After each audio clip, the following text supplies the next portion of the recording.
So what will happen if you don't have timers? Okay, so if you don't have timers in our script, and there will be no delay in executing those requests, and users will be continuously hitting the server without taking any time gap. So whenever users are continuously hitting the server without taking any time gap, definitely there may be a chances of getting that server down, and server may be crashed, and you'll not be able to get a proper response times. So to avoid these kind of unnecessary situations, and it is always better to provide the timers between the transactions, and also you have to provide these timers to simulate or mimic the realistic user behavior. Okay, so let's say like a user has launched and one more thing, like when end user is performing all the user actions, and he's going to perform at the UI level. So when he is performing at UI level, obviously like a time gap will be there, and automatically.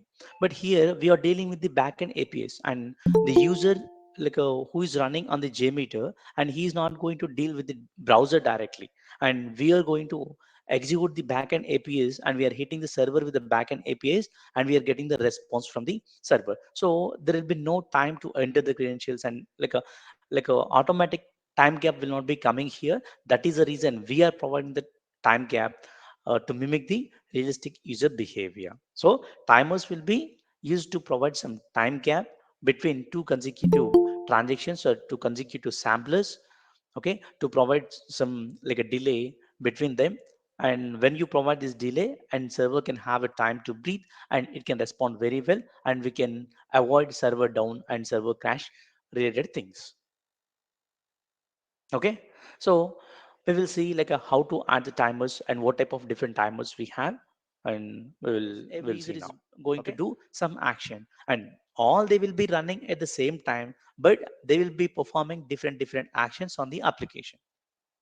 But sometimes you may have to achieve some concurrency on some application, and you are going to achieve that concurrency by using this synchronized timer. So when you use synchronized timer for one HTTP request sampler, some X amount of users will be accessing or will be hitting the transaction at the same time simultaneously.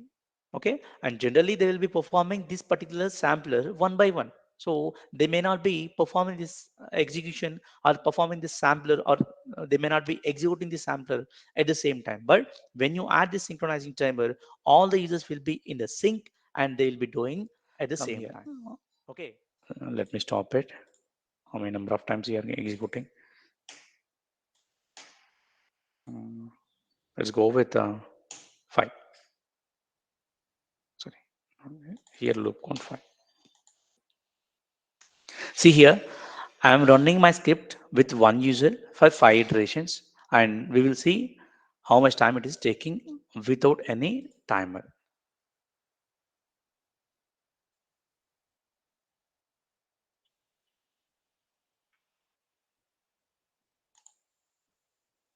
See here, you can see the time.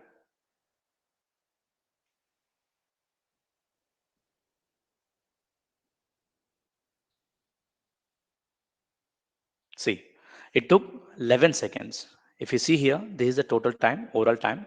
It took 11 seconds to execute 5 iterations without constant timer. So now I'm going to add the constant timer.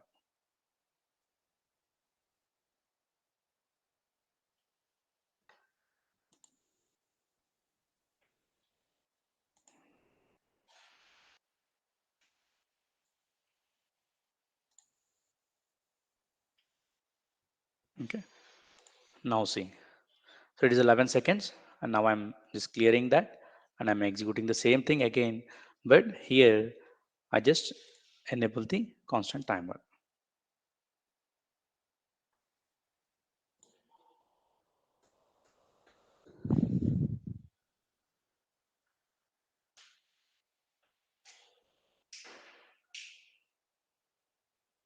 See there, it's already 13 seconds, 14, 15.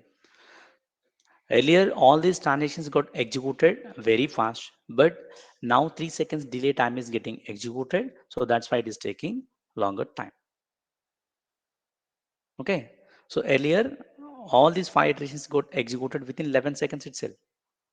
but we did not complete the 5 iterations even, but it went to 30 seconds, more than 30 seconds, 40 seconds now. It is just fourth iteration. We still have fifth iteration.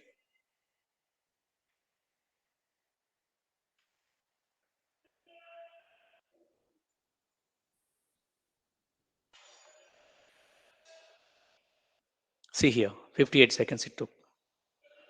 Earlier, 11 seconds it took. Now it took 58 seconds. That means the constant timer is getting applied. Got it? Are you clear?